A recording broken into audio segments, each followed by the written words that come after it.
दफा का जिक्र है कि गर्मियों का मौसम था। एक प्यासा कौवा था। कौवे को बहुत प्यास लगी हुई थी।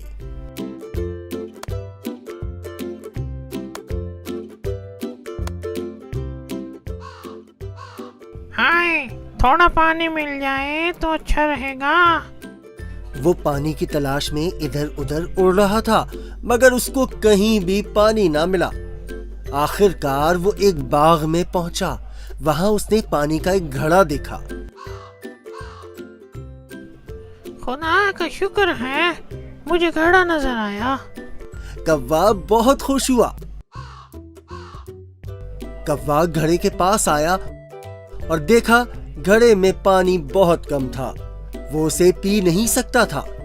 कौवा बहुत परेशान हुआ और सोचने लगा, अब मैं क्या करूं? अचानक उसको एक तरकीब सूझी।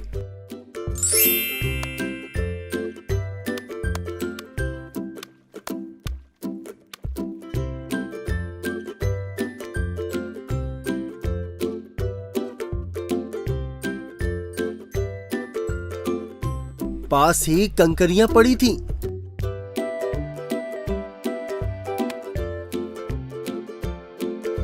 उसने एक एक करके कंकरियों को घड़े में डाला